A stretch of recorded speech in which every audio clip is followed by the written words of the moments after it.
Hallo julle, ons doen die opsomming van 1 Samuel vandag en ons gaan gou-gou deur 'n paar puntjies gaan wat ek opgetel het. As jy kyk na die begin van Samuel waar hy, jy weet sy ma hom nou basies kry, of waar sy nou verwagtend word, het dit nogal baie soortgelyk in die storie van Samson, jy weet die goed wat sy gedoen het en so voorts. So dit is nogal 'n vergelyking wat ek nogal opgetel het, wat nogal vir my interessant was. Dan die straf van die priesters, daar was die straf wat die priesters nie gedoen het wat hulle moes nie. Jy weet van Eli, wat sleg was, want ek meen op die einde van die dag het hy, jy weet hy moes sy seuns tigtig en hy het nie. Jy weet en daarom het hulle op die einde is sy hele, jy weet die straf wat hy gekry het was nogal groot en sleg. Jy weet maar dit wys jou, jy weet daai kennisname en die aanvaarding van die priesterskap, hoe hoog dit is. En dis hoekom ek nou in vorige opsommings ook gesê het, jy weet, ek het glad nie 'n probleem met iemand wat byvoorbeeld die Bybelse feeste wil hou nie. Ek sal inteendeel aanraai, want baie van die ander feeste is maar heidens, maar pas op net wat jy en hoe jy dit hanteer.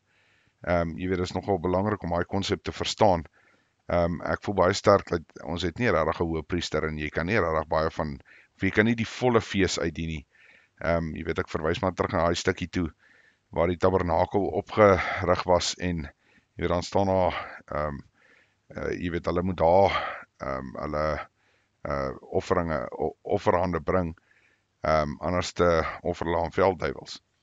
Jy weet so, jy weet dis 'n moeilike een. Jy weet as jy voel jy die priesterskap is op jou geplaas, jy weet die hele jy weet dit is reg volgens my dan. Maar jy weet dit is maar iets wat ek altyd vir mense sal sê, pas op maar daarvoor.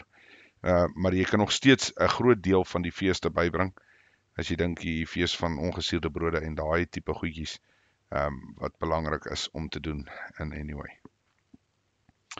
Dan wil ek net sien, of net verwys, daar is 'n verwysing na Dagon. Dis die visgod, klein lettertjie G, wat julle kan 'n bietjie navorsing gaan doen oor Dagon, is nogal interessant.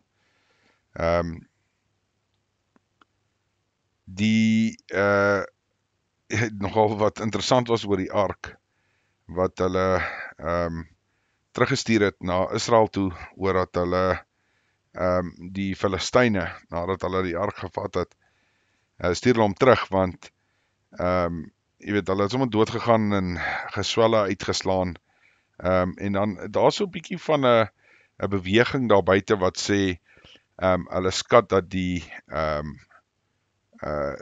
ark is radioaktief. Nou dis nie iets wat ek al regtig nagevors het nie, is nie iets wat my regtig aanstaan nie. Maar ja, dis maar net so 'n bietjie van interessantheid. So is nogal interessant wat hulle sê, hulle die geswelle uitgeslaan en so voorts. Dan interessant, Samuel se seuns maak ook soos Eli se seuns. En jy weet hulle wil hulle ook nie aanvaar en so voorts nie. En jy weet toe hulle nou vra vir Samuel, ja, of hulle soek 'n koning, jy weet, want hulle het nie gehou van wat Samuel se seuns gedoen het nie, en Samuel se seuns was skuldig. Jy weet, was dit toe ook nou nogal, jy weet, dis maar dieselfde wat Eli se seuns gedoen het, maar ek dink obviously het Samuel hulle dan nou meer getigtig, anders sou hy waarskynlik dieselfde straf gekry het. Maar hulle soek dan nou die koning, en ek meen die Vader is ons enigste koning, en dan later sal ons mos nou in die Bybel kom die res van die verwysing uit, in terme van koningskap en die troon van Dawid, wat vir altyd daar sal wees. Net vir interessantheid, Saul was 'n Benjaminiet, wat ook interessant is, want onthou Dawid is wat nou later mos nou die koningskap oorneem, kom uit Juda uit, wat nogal interessant is. daar's 'n paar verwysings na die siener wat hulle gaan sien het. Of hulle verwys eintlik maar die profeet van teenwoordigheid, wat interessant is, so hy praat met die Vader, of die Vader praat met hom. Ek meen, er word 'n hele paar keer verwys daarna. Daar's 'n groot verskil tussen 'n siener en 'n waarseer. Waarseer is wat daai acts van wat is dit nou, die acts van Endor is, byvoorbeeld. Jy weet wat die met die dode ryk praat ensovoorts. So dis ontoelaatbaar, maar 'n siener is 'n bietjie anders, jy weet, hy praat met die Vader. Dis eintlik maar so eenvoudig. En ja, so daai stukkie is daar. En dan was net vir my interessant, jy lees van die Vader se gees wat op sal kom om die mense te inspireer en basies, jy weet, goed te doen wat ek dink nie menslik noodwendig moontlik is nie. Dit was ook nogal vir my interessant. Dan Saul se offers wat hy sonder Samuel gedoen het. Jy weet, so weer 'n keer, daar's 'n goeie voorbeeld van wat ek voorheen gesê het. Jy weet, hy doen die offers sonder Samuel, want Samuel was nou laat volgens hom, en hy het benoud geraak, en toe doen hy die offers voor die Hemelse Vader. En hy het die koningskap verloor as gevolg van dit. So, dis hoekom ek sê, mense, dit is reg, as jy voel jy het die priesterskap, en jy is uit die stam van Levi uit, ensovoorts, maar neem maar net kennis, laat jy kan vir jouself amper meer moeilikheid maak as wat dit werd is. Nou, interessant dat Jonathan, wat vir die vader vra vir 'n teken, om te weet of hulle moet aanval.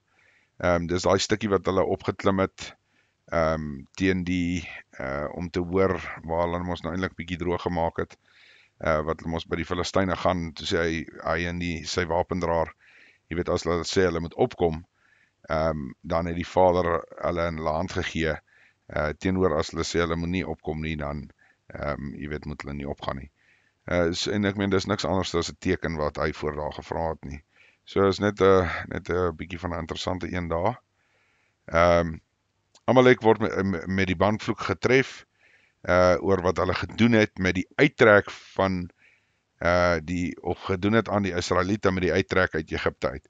Ook nogal 'n interessante een, so dit wys jou, laat baie van daai goedjies bly maar teen jou, en dit sal altyd teen jou bly, tensy jy dan nou vra vir vergifnis en dit regtig berou. Okay, en Dawid kom uit die stam van Juda, ek het dit al genoem. Dan 'n ander verwysing wat nogal vir my ook interessant is, nadat Saul nou half die koningskap verloor het, en Dawid basies nou maar, jy weet, die gesalf is as die nuwe koning, is dit interessant dat die Hemelse Vader stuur 'n bose gees na Saul toe. So dis interessant dat dit nou so gestel word, want ek weet, mense hou daarvan om te sê, ja, nee, maar dis die duiwel wat dit doen, en die duiwel wat daar doen. Nee, fout maak nie, hy het sy doel, en hy doen wat hy moet doen. Maar die Vader het die bose gees na hom toe gestuur. So dis maar net ietsie interessant. Dawid is vreesloos oor die geveg teen Goliat, want sy geloof was baie sterk. Dit is nogal waar. Jy weet, as jy vat, daar was nie, hy's groot, hy's 'n reus nie, dis die hele effek van, hoorie, maar daai ou kan mos nie so praat van ons nie. En dis nogal vir my interessant, en dit wys jou hoe sterk sy geloof was. Jy weet, as jy nou mooi onthou die stukkie waar daar gestaan het, is hy het gesê, jy weet, as 'n leeu my aangeval het, die leeu gaan vang en die lam uit sy bek uitgeruk en die leeu gedood, as ook so met beer, as ek reg kan onthou. Maar die hele effek is, jy weet, hy was net vreesloos, want sy geloof was net so sterk. Daar was geen twyfel in sy geloof nie, en dit is die ding wat ek dink ons baie keer mis in ons daaglikse geloofslewens met alles wat ons doen. En dan die klippies wat hy optel is nogal interessant. Ek weet nie of almal dit natuurlik weet, dit was nie omdat hy gedink het hy gaan dalk die eerste klip mis nie. Dit was juis oor Goliat se boeties. Jy weet, so hy het presies opgetel, as hy dalk die een gedood het en die ander wil kom moeilikheid maak, en dan het hy daai spaarklippies om hulle, jy weet, uit te sort. Dan die afkap van die kop, dink ek, is ook nogal van belang. Julle kan self bietjie gaan navorsing doen oor die um, die reus wat hulle daar gekry het in Afghanistan, wat hulle op die einde van die dag, jy weet, jy kan hom nie net half uitsort met wapens en wat ook al nie, jy weet, hy hergenereer sy wonde, of wat ook al, hoe ook jy dit nou wil sien. Nou, dis nie heeltemal of het dalk nou presies dieselfde was nie, maar dit gee jou nogal 'n bietjie van 'n idee, en behalwe as die kop afgekap word, is bietjie moeilik om 'n nuwe kop te groei. Ja, nogal so iets so tongue-in-cheek, as 'n mens dit so kan stel. Dan Jonathan en Dawid, jy weet, hulle was baie naby mekaar, as 'n mens dit nou vandag se taal kan sê, seker nou maar soos 'n bromance, jy weet, goeie vriende. Ja, Silver ook vir Dawid laat, jy weet, Silver vir Dawid laat sterf, en hulle het, jy weet, want hy het basies gesê, die eerste keer was maar, toe hy gesê het, hy moet die voorhede van 100 Filistyne gaan afsny om met sy dogter te kan trou. En ek meen so, dit is iets wat Dawid ook later moes nou maar doen, wat nou baie ongeregtigheid is, maar toe is die koningskap nou klaar weggevat van Saul af, en ek meen, Samuel het ook vir hom gesê, jy weet, jy het nou so moeilikheid gemaak, dat jy sal nou die troon verloor. Maar dit was net vir my interessant, dat hy hom ook hierdie onmoontlike taak eintlik gee, en Dawid het toe nou dit ver oorskry. Dan 'n slegte een vir my was toe Saul die priesters doodgemaak het, wat vir Dawid gehelp het. Jy weet, sonder dat hulle eers geweet het, daar was moeilikheid tussen hulle en Dawid. So jy kan sien, hy was heeltemal basies maar van sy trollie af. En ek meen, is meer as een keer wat Dawid vir hom gesê het, hoor, ek kon jou doodgemaak het, wil die vader het jou in my hand gegee. En tog het hy net, jy weet, half bietjie kalmeer, en dan het hy weer half van sy trollie afgeraak. So as jy nou terug weer verwys na daai bose gees, wat die vader na hom toe gestuur het, is nogal interessant.